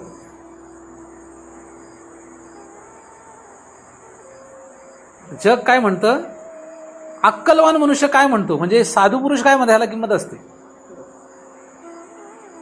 मूर्ख माणसं काय बोलतात याला किंमत नसते. म्हणून सद्गुरूचं मनोभाव जो सांभाळू शकतो त्याची काय होते? परम सेवा होते, त्याची सेवा होते. आणि ती सेवा जर घडली की मग दुसऱ्या चरणावर, श्रीगुरु चरणावर म्हणजे श्रीगुरूंच्या दुसऱ्या चरणावर आपल्याला काय द्यायचंय? पुन्हा तन आणि प्राण. पहिल्या चरणावर तुम्ही देऊ शकले. आता मला ह्याच्यावर जर बोलायचं तर मी तासोन तास बोलू शकेल, पण आता आपल्याकडे वेळ नाही, म्हणून आपण दुसऱ्या चरणाचा विचार करू. पण मनोभाव त्याची परम सेवा करण्याचा प्रयत्न करा, म्हणजे तुम्हाला पुढच्या चरणावर जाता येईल. आणि दुसरं चरण काय सांगितलं आपण? स्वरूप ज्ञान. स्वरूप ज्ञानाकडे गेलं पाहिजे. सद्गुरूंच्या स्वरूप ज्ञानाकडे, म्हणजे त्यांच्या दुसऱ्या चरणावर सेवा पाहिजे. आता दुसऱ्या चरणावर सेवा करणं म्हणजे हे फार अवघड आहे. याच्याही पेक्षा वास्तविक मनोभाव म्हणजे त्यांच्या वृत्ती ज्ञानावर त्यांच्या त्या चरणाची सेवा करणं एक वेळ सोपं आहे, पण दुसऱ्या चरणाचं फार अवघड आहे. आता पहिल्या चरणाचंच अवघड पडतं, दुसऱ्या चरणावर कसं काय करणार? पण जो कोणी पहिल्या चरणाचा अधिकारी आहे तो दुसऱ्या चरणावर येतोच. पहिल्या चरणावर जो अधिकारी असतो म्हणजे तो पूर्ण करतो ते, तो पुढे दुसऱ्या चरणाकडे येतो. म्हणजे त्याला श्रीगुरूंचं ज्ञानरूपी चरण दिसायला लागतं. जसं नवऱ्याला बायकोचं मन कळावं का नाही, आणि बायकोला नवऱ्याचं आणि नवऱ्याला बायकोचं मन कळावं, म्हणजे त्यांचा संसार नीट चालतो असं व्यवहारात दिसतं. तसं साधकाला किंवा शिष्याला सद्गुरूंचं मन कळावं. मग साधक जर म्हटलं नाही नाही मला सद्गुरूचं मन कळायला पाहिजे हे ठीक आहे, पण सद्गुरूला का माझं मन कळू नये, असा उलटा प्रश्न नको. उलट नाही करायचं आपल्याला काही. श्रीगुरूंना साधकाचं मन कळावं की नाही कळावं हा आपला विषय नाही आहे, पण आपला विषय आहे की शिष्याला सद्गुरूचं मन कळावं. सद्गुरूला काय पाहिजे काय नको, म्हणजे मन कळणं चांगलंच. आपण त्यांनी वैखरीने सांगितलेलं सुद्धा कळून घेत नाही, तर मन कळणं फार लांबची गोष्ट आहे. मन कळलं तर फार मोठी गोष्ट झाली. म्हणजे जसं मन कळलं तर मग कळल्यानंतर त्या मनाप्रमाणे तसं वागणं म्हणजे सेवा होत असते. नुसतं कळलं म्हणजे सेवा नाही होत. मग त्याला चुकलं नाही पाहिजे, त्यांच्या मनोभावाला चुकलं नाही पाहिजे. मग त्यांचा मनोभाव असा असेल म्हणून मी असं केलं, हे आपले ग्रह असतात. सद्गुरूंच्या मनात असं असेल, त्यांच्या मनात काहीतरी वेगळंच असतं, आणि आपल्याला त्यांचं मन कळतच नाही, आणि आपण आपल्याच मनाने समजतो की त्यांच्या मनात असं आहे म्हणून मी असं केलं आणि मी सद्गुरूंची सेवा केली, वा असं आपण स्वतःला समजून घेतो. वास्तविक तसं नसतं, त्यांच्या मनात काहीतरी भिन्न असतं आणि आपण समजतो त्यांच्या मनात असंच आहे. हे आपल्याच मनाप्रमाणे ठरवतो आणि तसं कृती करतो म्हणतो मी सद्गुरूंची सेवा केली. मग त्याला फलामध्ये दिसतं. ह्याचा परिणाम कशात लक्षात येतो, फल काय आलं. तुझं जर सद्गुरूंच्या मनोभावाप्रमाणे सेवा घडली असेल तर तुला फल काय यायला पाहिजे, फल योग्य आलं पाहिजे. फल जर अस्थिरता निर्माण झाली, फलामध्ये जर तुला फार हालत झाली, तर ह्याचा अर्थ तुझं मनोभाव तुझी सेवा चुकलेली आहे कुठंतरी. अलग लक्षात. सद्गुरूच्या मनोभावाला जर चुकला नाही तर व्यवहार असो किंवा परमार्थ असो तो अस्थिर होईल का स्थिर होईल, शांत होईल का अशांत होईल, काय व्हायला पाहिजे. समजा तुम्ही तुमचं ठरलं, आता सद्गुरूंचा मनोभाव म्हणजे सद्गुरूंचं नाहीच आहे, मनोभाव काय कळणार आहे असं आपल्याला वाटतं, पण त्यांच्याप्रमाणे मनोभाव म्हणजे त्यांच्याप्रमाणे आपलं सेवा चालू आहे असं कोण ठरवतंय. आता प्रत्येक जण आपापले ठरवत आहेत. म्हणजे मी ठरवतो मी सद्गुरूंच्या मनोभावाप्रमाणेच करतोय, हे पण ठरवतात, राणे सर ठरवतात की मी माझ्या सद्गुरूंच्या मनोप्रमाणे करतोय, दिघे पाटील समजतात मी त्यांच्या मनाप्रमाणे करतोय, असे प्रत्येक जण समजतायत. आता कळणार कसं, त्यांना वाटतं त्यांचं बरोबर आहे, मला वाटतं माझं बरोबर आहे, तुम्हाला वाटतं तुमचं बरोबर आहे. प्रत्येकाला काय वाटतंय, आपण बरोबर बाबांनी सांगितलं त्याप्रमाणेच करतोय. ठीक आहे ना. मग आता आपल्या हातात काय आहे, फल काय येतंय. फल जे आहे हे जर तुम्हाला शांती मिळवून देत असेल, म्हणजे शांत होत असाल, तुम्ही स्थिर होत असाल, कारण शांती हा जगातला सगळ्यात शेवटचा हिशोब आहे. म्हणजे पुनरावृत्ती टळली की शांत होत असतो, तोपर्यंत शांत होत नाही. तुम्ही जर अशांत असाल व्यवहार किंवा परमार्थ कुठेही, तर याचा अर्थ तुम्हाला तुमची सेवा कुठेतरी चुकलेली आहे. सद्गुरूच्या मनोभावाप्रमाणे होत नाहीये काहीतरी. तुम्ही असो किंवा मी असो, दोघांसाठी तेच गणित आहे. तुम्हाला वेगळं गणित मला वेगळं गणित असं नाही. मग सद्गुरूच्या मनोभावाप्रमाणे जी सेवा घडली तरच पुढच्या चरणाची सेवा करण्याचा अधिकार आहे. सेवा करण्याचा, तिथे अजून प्राप्तीचा विषयच नाही काही. अलग लक्षात. आणि जोपर्यंत श्रीगुरु सेवा होत नाही तोपर्यंत मुक्तीचा प्रश्नच येत नाही. एखादं जर म्हटलं मी सेवा करतो आणि मुक्त झालो, नाही, तसं नाहीये. सेवा पूर्ण होऊन मुक्तीचा प्रश्न येतो. दुसरं जे चरण आहे ते ज्ञान, म्हणजे स्वरूप ज्ञान. स्वरूप ज्ञान म्हणजे त्यांचं स्वरूप काय आहे, त्या स्वरूपावर आता आपल्याला काय करायचंय, शरीर आणि म्हणजे तन आणि प्राण द्यायचं आहे. स्वरूप ज्ञानावर. स्वरूप ज्ञान कुठं आहे त्यांचं, कुठं असेल त्यांचा मनोभाव कुठे आहे. मनोभाव त्यांचा शोधणं अवघड का नाही. मग त्यांचं वृत्तीज्ञान शोधणं अवघड. आता वृत्तीज्ञानचं शोधणं अवघड असेल तर स्वरूप ज्ञान शोधणं किती अवघड आहे. आणि जर चरण सापडलं तरच सेवेचा प्रश्न येतो. चरण जर शोधायला गेलो आणि चरणच सापडलं नाही तर सेवा काय करणार. तुम्ही पाय धरायचं ठरवलं आणि पाय सापडले नाही तर असा एक अभंग आहे की पाय धरायला गेलो आणि पायच गायब झाले. जर आपल्याला पाय सापडले नाही तर त्या पायाला धुण्याचा प्रश्न कुठे येतो? मी बरंच ठरवलं होतं की सद्गुरूचे पाय धरीन, त्यांच्या पायावर डोकं ठेवीन, त्यांच्या पायाची यथासांग पूजा करीन, त्यांच्या पायाच्या चरणामृत मी प्राशन करीन, असं मी बरंच ठरवलं होतं. पण मला पाय तर सापडले पाहिजे. तसं स्वरूप ज्ञान जर सापडलंच नाही तर सेवेचा प्रश्न कुठे आहे? स्वरूप ज्ञान सापडल्यानंतर सेवा हा प्रश्न येतो. ज्यांना स्वरूप ज्ञानाचा कल्पना गंधही नाही, ज्यांना स्वरूप ज्ञान सापडलंच नाही, ते स्वरूप ज्ञानावर सेवा करतील कसे? करतील? करू शकत. म्हणून स्वरूप ज्ञान हे चरण सापडणं शक्यच नाही. पण जेव्हा किंवा ज्याला कोणाला स्वरूप ज्ञान सापडेल त्यानेही काय करावं? स्वरूप ज्ञान सापडलं, आता मला काही गरज राहील, मी संपलं विषय, मी कोणाच्या तर काही सेवा करणार नाही, संपलं त्याचा विषय, तो मागे चाला. स्वरूप ज्ञान रूपी चरण सापडल्यानंतर त्या चरणावर त्या शिष्याने काय करावं? तन आणि प्राण अर्पण करावा. म्हणून उरलेलं त्याचं आयुष्य फक्त श्री गुरूंची सेवा करण्यात गेलं पाहिजे. म्हणजे स्वरूप ज्ञानाचा विषय मांडण्यामध्ये, स्वरूप ज्ञानामध्येच त्याचं आयुष्य जावं पुढे उरलेला काळ. त्याचं शरीर म्हणजे स्थूल शरीर आणि प्राण फक्त ह्याच चरणावर राहिलं पाहिजे. म्हणजे शरीर हल्लं, हे स्थूल शरीर जिथे कुठे जाईल तिथे काय विषय पाहिजे? स्वरूप ज्ञान. स्थूल शरीर जर याच्या व्यतिरिक्त काय करेल तर ती सेवा त्याची घातक आहे.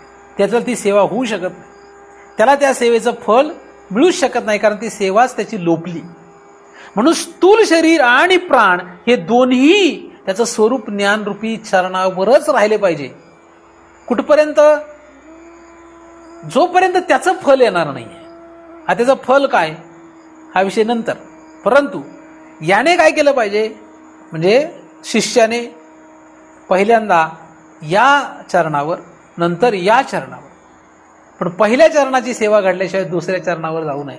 तुम्ही असं करता का की दोन्ही चरणाला एकदमच बुक्का लावला? असं होतं कधी? दोन्ही चरणाला एकदमच धुतलं असं होतं कधी? नाही होत ना. एकदा हे चरण मग हे चरण असं होतं ना. त्याचप्रमाणे पहिल्यांदा हे चरण मग हे चरण असं धरा. म्हणून पहिल्यांदा हे आणि दुसऱ्यांदा स्वरूप ज्ञान रूपी चरण. अशा दुसऱ्या चरणावर पण प्राण आणि तन हे दोन गोष्टी दिल्या पाहिजे. म्हणजे आता उरलेलं माझं जे काळ आहे तो मी कशासाठी घालवीन? माझं तन आणि प्राण कशासाठी घालवीन? फक्त सद्गुरूच्या ज्ञानासाठीच घालवीन, स्वरूप ज्ञानासाठी. पण एखादा भलत्याच ज्ञानाला स्वरूप ज्ञान समजून उरलेला काळ म्हणजे उरलेलं त्याचं आयुष्य जर तन आणि प्राण हे दोन्ही सुद्धा त्या ज्ञानासाठी घालवत असेल तर, म्हणजे मनोभावे सेवा त्यांनी पूर्ण केली असं धरा, होऊ शकत नाही. समजा ती नाही झाली तर स्वरूप ज्ञानाचा प्रश्न येत नाही. पण एखाद्याला वाटलं की मला माझी सेवा पूर्ण झाली, आता मी खूप सेवा केली आहे, सद्गुरूंच्या मनाप्रमाणे मी सगळं केलेलं आहे, आता माझी सेवा झाली, माझ्यासारखा आता सेवक कोणीच नाही आणि मला आता ज्ञान झालेलं आहे, म्हणजे आता मी ज्ञान झाले. ज्ञान लगेच होतच नाही ना. आधी स्वरूप ज्ञानाच्या चरणावर यावं लागतं, तिथे येऊन सेवा करावी लागते. पण तिथे सेवेचा प्रश्नच नाही, हा आता उद्धार झाला असं समजू लागला. आणि मग तो असा साधक स्वरूप ज्ञानाची सेवा करण्याशिवाय म्हणजे करण्याऐवजी किंवा या चरणाची सेवा करण्याऐवजी दुसऱ्याच कुठल्या तरी विषयाची सेवा करण्यामध्ये रमतो.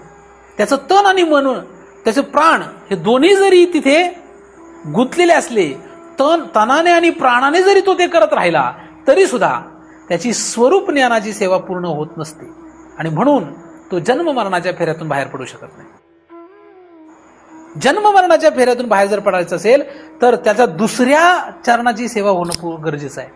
म्हणजे त्याच्या स्वरूप ज्ञानावर, श्री गुरुच्या स्वरूप ज्ञानावर तन आणि काय गेलं पाहिजे? प्राण गेला पाहिजे. आणि त्यासाठी आधी त्याचे ते स्वरूप ज्ञानरूपी चरण सापडले पाहिजे. ते जर सापडले तरच सेवेचा प्रश्न येतो. आणि असे सापडून, आणि ते केव्हा सापडतात? जेव्हा मनोभावे म्हणजे पहिल्या चरणाची सेवा पूर्ण होते. पहिल्या चरणाची सेवा पूर्ण, दुसरं चरण सापडतं. दुसऱ्या चरणाची सेवा पूर्ण झाली की मग जन्म मरणाचा फेरा संपतो. असं फल आपल्याला या पहिल्या चरणातून लक्षात येतं. पहिल्या चरणामध्ये श्री ज्ञानदेवांनी माझी तनु आणि प्राण या दोन्ही पाववा लेऊ श्रीचरण, श्री गुरुचरण असं पहिल्या चरणाच्या अभ्यासामध्ये सांगितलेलं आहे.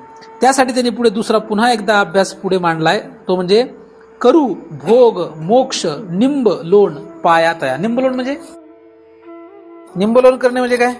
दृष्ट काढणे, आपण पूजा करणे असं म्हणूया, है ना. यथासांग पूजा करणे असं सरळ सरळ सोपा अर्थ घेऊ. भोग निंबलोण करणे म्हणजे पूजा अर्चा करणे, यथासांग विधी करून पूजा करणे असं धरलं, हीच पूजा असं धरलं. तर याच्या आधी दोन शब्द वापरलेत, भोग मोक्ष, दोन शब्द आहेत. हे दोन शब्द एकत्र आहेत, भोग आणि मोक्ष. भोग म्हणजे काय? भोग म्हणजे, आणि मोक्ष म्हणजे काय? मोक्ष म्हणजे काय? मोक्ष म्हणजे मुक्ती, मोक्ष म्हणजे बाहेर पडणे, आणि भोग म्हणजे अडकणे. हे दोन विरुद्ध गोष्टी इथे मांडलेल्या आहेत. एक म्हणजे अडकणे, एक म्हणजे बाहेर पडणे. भोग केल्यानंतर भोगाने पुनरावृत्ती होत असते, आणि मोक्ष म्हणजे त्याच्यातून बाहेर पडणे. असे दोन शब्द वापरले, करू भोग मोक्ष निंबलोण. आता या ठिकाणी भोग या शब्दाचा अर्थ तसा घ्यावा का नाही घ्यावा? तर भोग या शब्दाचा अर्थ तसा घेऊ नये, म्हणजे विरुद्ध अर्थ घेऊ नये. भोग या शब्दाचा अर्थ होतो, उदाहरणार्थ आपण जर नैवेद्य दाखवला तर त्याला भोग देणे असंही म्हणतात. जेव्हा आपण एखाद्या देवतेच्या समोर नैवेद्य ठेवतो तेव्हा त्या देवतेला त्या नैवेद्याचा म्हणजे त्या बनवलेल्या पदार्थांचा भोग दिला असं म्हणतो. तर भोग कशाचा? भोग नैवेद्याचा, नैवेद्याचा भोग चढवला असं म्हटलं. तर भोग मोक्ष, करू भोग मोक्ष, काय करायचंय? करू भोग मोक्ष निंबलोन पाया तया. कर्ण म्हणजे काय? कर्ण म्हणजे क्रिया झाली, कर्ण म्हणजे क्रिया, आणि पाया तया म्हणजे त्या पायांमुळे. दुसऱ्या चरणामध्ये, या पहिल्या चरणामध्ये तुम्ही जे केलं त्याचं काय फल आहे? पहिल्या चरणामध्ये काय तुम्ही करणार आणि दुसऱ्यामध्ये काय मिळणार? त्या पायावर, म्हणजे त्या पायाला आपण सेवा म्हणून काय अर्पण करायला पाहिजे? सद्गुरूंची सेवा आपण केली. मला सांगा, सद्गुरूंची जेव्हा तुम्ही सेवा करता तेव्हा त्यांच्या पायावर तुम्ही त्यांचे पाय धुता, ते पाणी पिता, गंध, अक्षदा, फुलं, दीप, धूप हे सगळं ओवाळतं. म्हणजे हे काय झालं? हे करणं झालं, ही सेवा झाली. म्हणून सेवा म्हणून तुम्ही काय करत असता पायावर? बघा, सद्गुरूंचे पाय तुमच्या समोर आहेत तेव्हा तुम्ही काय करता? एक तर त्या पायांवर हात ठेवता किंवा डोकं ठेवता, नमस्कार करता, हे एक भाग झाला. दुसरं काय करता? दुसरं त्यांचे पाय धुवून पिता. तिसरं काय करू शकता? त्यांच्या पायांना बुक्का लावता, अक्षदा टाकता, फुलं वाहता. किती वेगवेगळे प्रकार आहे बघा, करण्याचे प्रकार, म्हणजे सेवा करण्याचे प्रकार बघा काय काय. मला सांगा, जो फक्त श्रीगुरूंच्या पायांच्या समोर लांबूनच नमस्कार करतो तो जास्त श्रेष्ठ आहे का त्यांच्या पायावर डोकं ठेवणारा, माथा ठेवणारा श्रेष्ठ आहे? आता जो माथा टेकतो तो श्रेष्ठ आहे का तो पाय धुवून पितो तो श्रेष्ठ आहे? जो धुवून पितो तो श्रेष्ठ आहे? जो धुवून पितो तो श्रेष्ठ आहे का त्याच्याही पेक्षा पुढे त्यांच्या पायांना गंध लावणारा, फुलं वाहणारा, त्यांचे धूप दीपाने आरती करणारा श्रेष्ठ आहे? बरोबर का नाही? म्हणजे क्रमाक्रमाने एकोत्तर एक श्रेष्ठ ठरतात ना. काय केलं? पाय तर भेटले, पण केलं काय? म्हणजे त्याच्या करण्याची प्रक्रिया काय घडली हे महत्वाचं आहे. पाय श्रीगुरूंचे आहेत, पाय 10 साधकांना उपलब्ध आहेत, 10 साधकांच्या समोर श्रीगुरूंचे पाय आहेत, पण त्या पायांवर हा काय करतो? बरोबर का नाही? म्हणजे प्रत्येकाचे करणं महत्वाचं आहे. तसं हे जे श्रीगुरूंचे पाय आहेत त्याच्यावर आपले तन आणि मन हे दोन देऊन काय करावं, काय केलं पाहिजे? करू, काय करू? इथे करण्याची प्रक्रिया म्हणजे ते फल काय झालं पाहिजे, व्यवहार काय घडला पाहिजे. करू भोग मोक्ष, काय केलं पाहिजे? भोग कशाचा दिला पाहिजे? मोक्षाचा भोग झाला पाहिजे. करू भोग मोक्ष निंबलोन. निंबलोन म्हणजे ही जी पूजा आपण केली त्याला निंबलोन म्हणतात. कारण तुम्हाला आधीच मी सरळ अर्थ घ्यायला सांगितलंय की पूजा करणे, याचा सांग पूजा करणे. मग कशी पूजा झाली पाहिजे? करू भोग मोक्ष, मोक्षाचा भोग केला पाहिजे आणि मोक्षाचा भोग करण्याची पूजा घडली पाहिजे. पूजा कसली घडली पाहिजे? करू मोक्ष भोग निंबलोन, पाया तया. त्या पायांमुळे जर आपल्याला मोक्ष भोग करता आला नाही, मोक्ष भोग रूपी निंबलोन करता आलं नाही, तर त्या पायांचा आपल्या सेवेचा उपयोग नाही.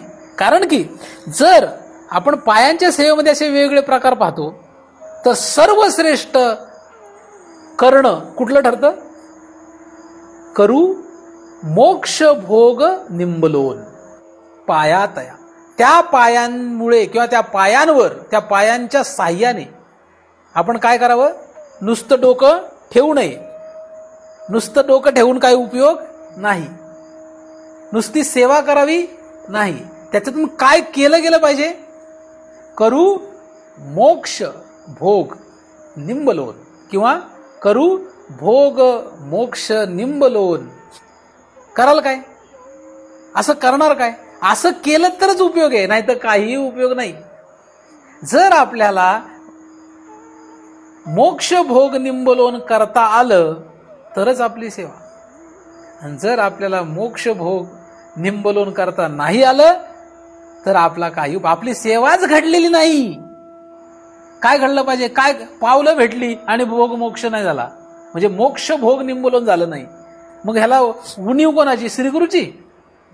ह्याचा जर मोक्ष भोग होत नसेल, मोक्ष भोग जर याचा होत नसेल, म्हणजे मोक्ष भोग निंबलोन होत नसेल, तर श्रीगुरु उणीव आहेत का आपल्यामध्ये उणीव ठरली? तन मन नाही, तन आणि प्राण.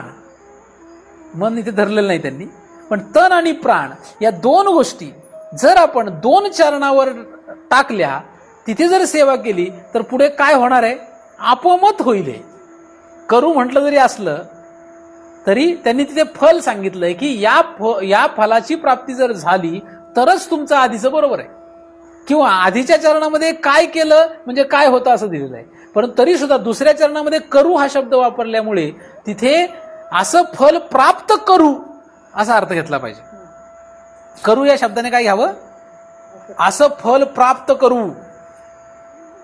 माझी तनु आणि प्राण या दोन्ही पाववा लेऊ श्री गुरुचरण, असं मी करीन. आणि हे केल्यामुळे मी अजून काय प्राप्त करीन किंवा काय फल प्राप्त करून घेईन? तर करू भोग मोक्ष निंबलोन पाया तया. म्हणून त्यांच्या चरणावर. आणि हे अर्पण कोणाला करील? मला मिळेला मोक्ष, मला जो हा प्राप्त झालेला मोक्ष हा कुठे अर्पण करील? दुसऱ्या चरणाच्या उत्तरार्धामध्ये मांडलेला आहे. पाया तया. शेवटी व्हायचं कुठे? हे नाही तर मी मुक्त झालो, आता काय घेणं नाही, श्रीगुरु कोण मी कोण, काय संबंध आहे श्रीगुरूचा माझा? अर्पण कुठे करायचं? शेवटी काय लिहिलंय? अर्पण करू भोग मोक्ष निंबलोन पाया तया. पुन्हा ते पायावरच अर्पण करायचं, म्हणजे त्यांच्याच चरणावर हे पुन्हा वाहून द्यायचं. फल मिळालेलं सुद्धा कुठे द्यायचं आहे? तिथेच, म्हणजे त्यांच्या मनोभावावर आणि स्वरूप ज्ञानावर, म्हणजे वृत्ती ज्ञान आणि स्वरूप ज्ञान या दोन्ही ठिकाणी पुन्हा आपल्याला मिळालेलं फल अर्पण करायचंय. तुम्ही म्हणाल अशी गरज काय? हे दोन्ही चरणावर त्यांच्या व्हायची गरज काय? हे फल हे दोन्ही त्यांच्या चरणावर पुन्हा म्हणजे पाया तया तिथेच देण्याची गरज काय? तिथेच अर्पण करण्याची गरज काय? त्याचं कारण दोन आहे. एक म्हणजे स्वरूप ज्ञानावर दिल्यामुळे पुनरावृत्ती होत नाही, आणि प्रपंच जो आहे तो वृत्ती ज्ञानामध्ये चालतो. प्रपंच कुठे चालतो? वृत्ती ज्ञानावर चालतोय. जर स्वरूप ज्ञानावर दिलं तर तुमची पुनरावृत्ती होत नाही, आणि वृत्ती ज्ञानावर दिलं तर तुमचं उर्वरित जो शरीराचं कार्य असतं ते व्यवस्थित चालतं. कारण द्वैत जे आहे ते वृत्ती ज्ञानामध्ये आहे. वृत्ती ज्ञानामध्ये जर तुम्ही तुमचं फल अर्पण केलं तर तुमचा उर्वरित काळ तुम्ही जे बोलाल ते ब्रह्मज्ञान असते. रिकामे तोंड करू गेले बडबड अशी तुमची स्थिती असते. पण हे केव्हा? हे सर्वात शेवटचं आहे. म्हणून तुम्ही जेव्हा बोलाल स्वरूप म्हणजे एखादा काय होईल, एखादा म्हणेल नाही मी आता काहीच करणार नाही, मी जाऊन आता माझा देह पडेपर्यंत गुहेत बसून राहतो.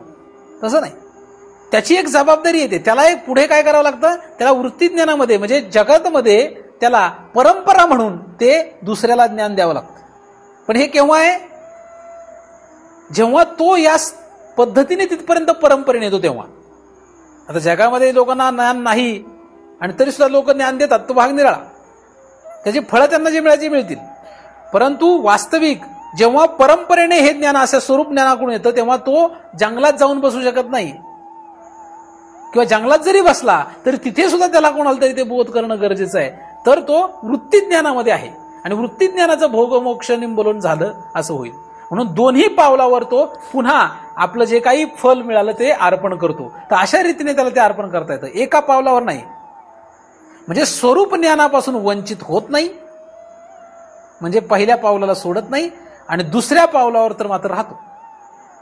म्हणजे दोन्ही पावलांची सेवा करतो. एखादा जर फक्त वृत्ती ज्ञानाच्या साहाय्याने जगाला बोध करत राहील आणि स्वरूप ज्ञानापासून वंचित होईल तर पुनरावृत्ती होते.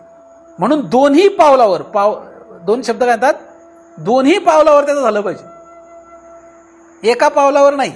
स्वरूप ज्ञान सोडायचं नाही, म्हणजे त्या पावलाला सोडायचं नाही आणि जगामध्ये ज्ञान सांगायचं. नुसतं जगात ज्ञान सांगितलं आणि ह्याला सोडलं तर पुनरावृत्ती होते. आणि नुसत्या स्वरूप ज्ञानावर राहिला आणि हे सोडलं नाही तर श्रीगुरूंपासून तो कृतज्ञ झाल्यासारखं होतो. कारण परंपरेला हे मान्य नाही.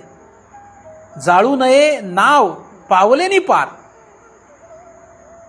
स्वतः जर तो मुक्त झाला तर त्याने पुढच्या लोकांना मुक्त करावं. ही परंपरा अशीच चालवावी असा हा संदेश आहे. पण ह्याच्यातल्या अडचणी हे लक्षात घ्या काय आहे. तर अशा रीतीने इथपासून तिथपर्यंतचा परमार्थ या ओळीमध्ये आहे. सेवेने आपण कसं इथपासून तिथपर्यंत जातो आणि शेवट कुठे होतो हे तुम्हाला श्री ज्ञानेश्वर महाराजांनी या 15व्या अध्यायातल्या 8 नंबरच्या ओळीमध्ये सांगितलेलं आहे. जर तुम्ही मी सांगतो याप्रमाणे त्याचा विचार केला आणि तुम्हाला याप्रमाणे जर सेवा करता आली तर मला नक्कीच खात्री आहे की तुम्ही या जन्म मरणाच्या फेऱ्यातून बाहेर पडाल आणि अशी शक्ती, असं साधन, असं जे काही आपल्याला गरजेचं असेल ते आपल्यामध्ये तयार हो. आपण त्या मार्गाने जाण्यासाठी श्री गुरु आपल्यावर कृपा करो. प्रत्येक ठिकाणी जी काही आपल्याला अडचण येईल ती अडचण सुद्धा त्यांच्या कृपेने दूर हो अशी मी त्यांच्या चरणी प्रार्थना करतो. त्यांच्याच कृपेने निर्माण झालेलं हे चिंतन त्यांच्याच चरणी अर्पण करतो आणि येथेच पूर्ण विराम देतो. पुंडलिक वरदा हरी विठ्ठल. श्री ज्ञानदेव तुकाराम पंढरीनाथ भगवान की जय. माऊली ज्ञानेश्वर महाराज की जय. जगद्गुरु तुकाराम महाराज की जय. सद्गुरुनाथ भगवान की